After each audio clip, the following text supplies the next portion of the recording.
He's a young fighter. He's only 22 years old. Got a lot to live up to because Manny casts such a big shadow in the Philippines. But nonetheless, a lot of people feel this kid might have the goods. Well, my guy in the Philippines is the Hall of Fame referee Bruce McTavish, and he tells me the kid's a real deal. At this stage of his career, he's 22 years old, but he's got 21 victories against the 1 loss and the 1 draw, 13 knockouts. So we'll find out how good he is tonight against Majiha, who, he's been on the road. Ladies and gentlemen, we welcome you to Cotai Arena. It is a clash in Cotai 2.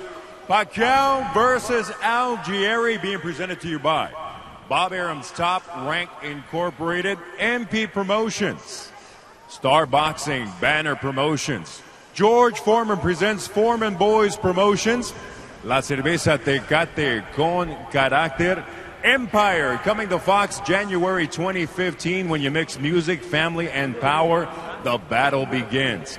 Viber, the official messaging, calling app, and ringtone of the fight. Follow us on Viber and our host, the Venetian Macau. These bouts are being sanctioned by the Professional Boxing Commission of China, President Han Jianping. We begin today's event with this bout, scheduled for 8 rounds in the bantamweight division. The 3 judges are Surat Soikrachang, Ben Kilze, and Sawaeng Tawikun. The man in charge, referee Pinit Prayatsa. Introducing first, fighting out of the blue corner, wearing white with red trim. When he stepped on the scale, he weighed in at 116.3 pounds or 52.75 kilograms. After stepping into the ring 24 times as a professional, he maintains a record of 15 victories against 5 losses, 4 bouts even, and 7 of his victories coming by way of KO. Fighting out of Dar es Salaam, Tanzania, Fadhili Majiha.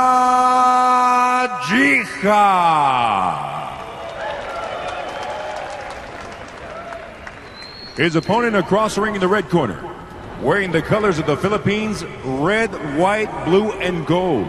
He weighed in at an official 116.9 pounds or 52.02 kilograms in 27 professional bouts.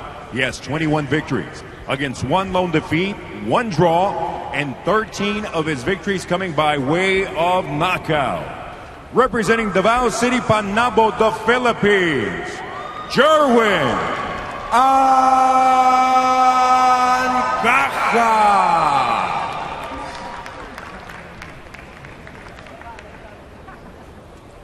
So we're set to go. The referee from Thailand calls the fighters in the center of the ring. 10-point must scoring system, no standing 8 count. No 3 knockdown rule. The fighter cannot be saved with the bell in any round, and only the referee Once can stop the again, fight. don't do any fouls. Obey my command all the time and protect yourself anytime, okay? Good luck. And that's the kind of instructions I like, Colonel. Don't do any fouls. That's it. There you go. That you don't get much simpler than that. I think another thing that we should point out, and fans in the United States might find this very unusual who are tuning in the late afternoon on the West Coast, but this is taking place in the 8 o'clock in the morning hour on Sunday morning. So we will also have that to deal with, or these fighters at least will, who best handles fighting at this time. Well, Ancajas is from the Philippines, and Majiha is from Tanzania, and so this is what you would call a walk-in fight. We'll see how it goes here. You see, Ancajas is the southpaw, jabbing with the right hand. Majiha, in credit to him, he'll fight any place. He's fought in Tanzania, of course, in South Africa, Thailand, the Philippines, and now in China. He's in the white trunks with that flashy red trim. Red trunks with the white and a little bit of gold is Ancajas. And he brings an interesting and a little bit unusual style, Majiha, into the ring here tonight. As you'll notice, he has his left hand down quite a bit. It might be the spot for a good right hand counter by Ancajas. See the quick hands of Ancajas immediately. Ancajas to the left of your screen. Fellow with his back to you from Tanzania. That, by the way, is where Mount Kilimanjaro is, if you know your geography. Tanzania.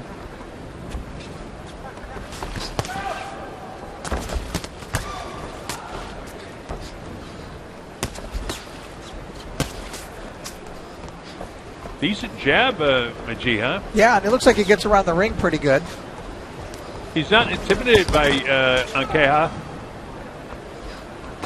Ancajas, he's got very quick hands. That time he kind of lingered with the jab.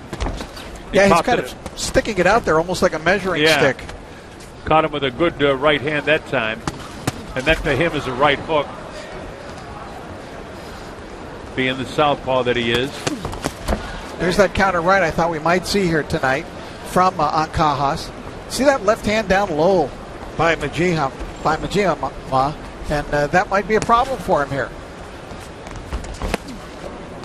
Majiha has a tendency to lean in, and he drops his right hand when he extends to reach with his left. Now he's dropped the left hand down. He was open for the right hand. You see, he hangs it a little bit low. When he goes with his right hand, he'll drop it even more. And you're right. Ancajas will be able to land that right hand of his. And he just landed it on the chin right there. Snapped the head, popped the head of Majiha. So we're seeing an obvious weakness from the Tanzanian fighter. This guy's got a record of 15-5 with 4 draws, only 7 knockouts. The other guy's got 21 wins, 13 KOs. And his only problem really is when he stepped way up in class. Colonel, as we talked about fighting those 2 12-rounders, which he lost decisions on in his last 2 fights. Yeah, in both those fights, he had to go on the road for that to the Philippines, to Thailand, and it's very tough to get a decision. All right, round 1 is in the books. We're streaming around the world and hope that you're enjoying it on TopRank.tv, TopRank.com.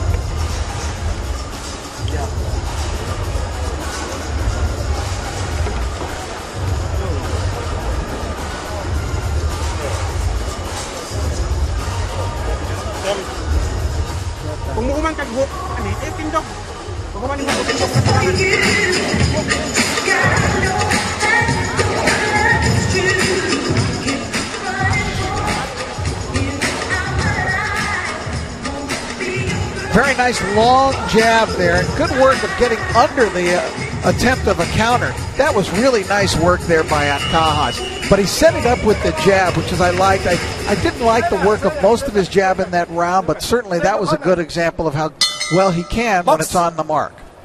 All right, here we go.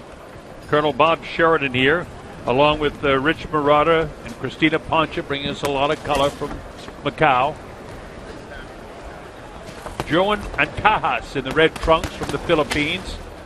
Wants to pick up the pace a little bit now, does the southpaw, against Fadhili Majiha from Tanzania in the white trunks. Fancy red trim. Down through the years, it's been interesting because they've put Filipino fighters many times on Manny Pacquiao cards, whether they be in the United States or elsewhere.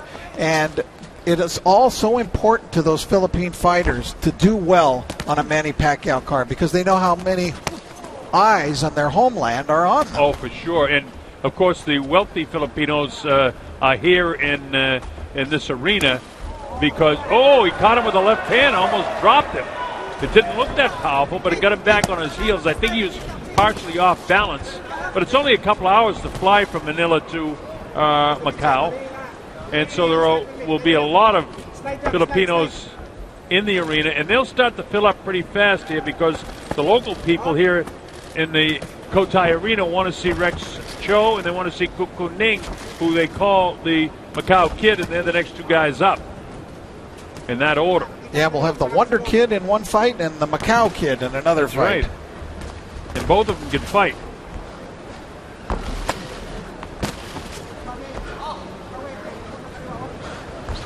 Ancajas just doing what he has to do. He's beating him to the punch. He's got the quicker hands. Even when he threw that, that right hook, caught him with a nice right hook that time, spun the head of Majiha.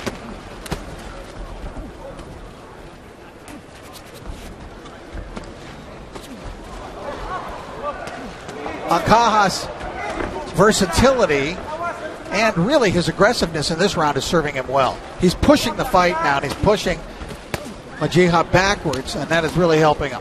Yeah, Majiha's got a problem of coming straight back instead of coming out at angles. That's never a good idea. You want to get out away from the punches. Try to get your man following you instead of cutting you off. Another solid left hand landed again by the Filipino fighter Ancajas. It's pretty good. Yes, he's got a nice variety of punches. I really love his right hook. Comes over the top with it. It almost is headed on a downward trajectory sometimes, Colonel, when he brings it up high. Well, he's only an inch taller, but he looks a lot taller than this guy, partially because of the way Majiha, is kind of roll over his shoulder forward. He loaded up a left hand himself, but it didn't land. Nice body shot that time just before the bell by Ancajas. So we get 2 in the books in the scheduled 8-rounder.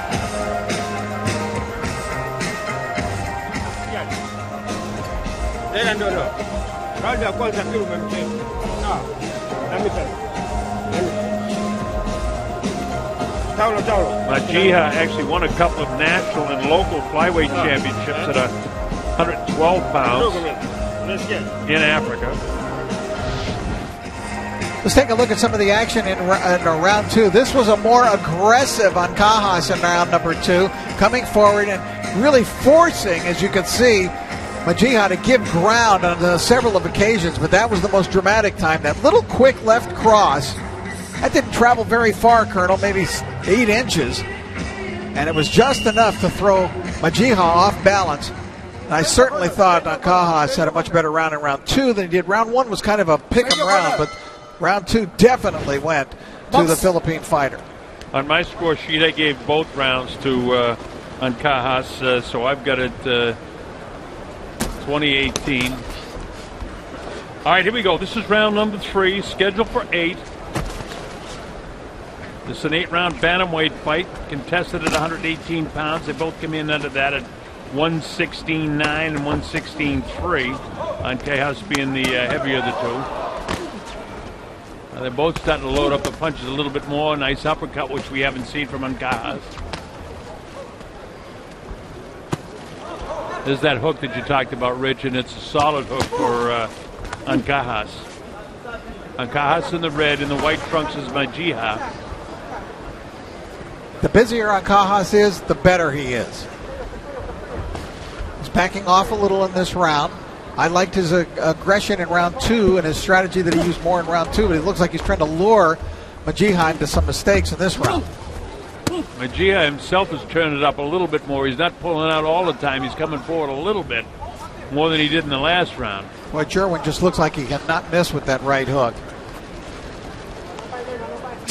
Well, we pointed out back in the first round, a lot of it has to do with the way he drops his left hand. You see, when Majiha throws his right hand like that, when he really loaded up that time, he had his whole shoulder and left hand down. And I'll tell you, Ancajas has some nice speed, and a straight left hand drops him. How about that? Does this guy want to fight anymore? It's up to 5, 6. I don't know if he's going to get up. He's not getting up. It's 8, 9, and 10. A knockout. And the third round scored off and it was the left hand instead of the right hand of Jerwin Ancajas. So very impressive, Colonel, because he had scored, and his most impressive punch throughout the fight had been the right hook, but that was a straight left cross, and it was a one-punch knockout. And I thought Majiha might be thinking about it when he was down there, and I think he thought, I think I've had enough of this.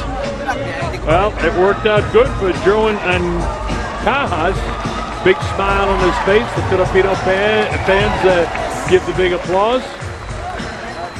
Well, he should smile. That was a very good performance against Majiha, a veteran of 21 fights coming in. And I thought Jerwin looked very good. And here you'll see the knockout. That's going to be one boom shot, straight left cross. Knees crumpled. Down he goes, flat in his back. He'll lay down completely prostrate here in a moment.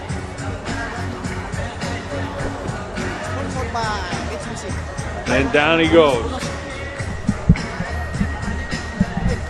Watch it again. Watch the left hand. Bang! Right there, right on the chin. And he crumbles down. Notice the way he stays up on his elbow, and then he just sort of collapsed after that. And there's your winner. So what Bruce McTavish, the referee from the Philippines, told me is true. This kid is pretty darn good. I don't know if he's the next Manny, but being the first Jerwin Ancajas is pretty good, I'll tell you that. So far, so good. Is the official referee Prayatsa reaches the count of 10 with an official time of 1 minute 48 seconds of round number 3. Your winner by way of knockout from the Philippines, Jerwin Ancajas.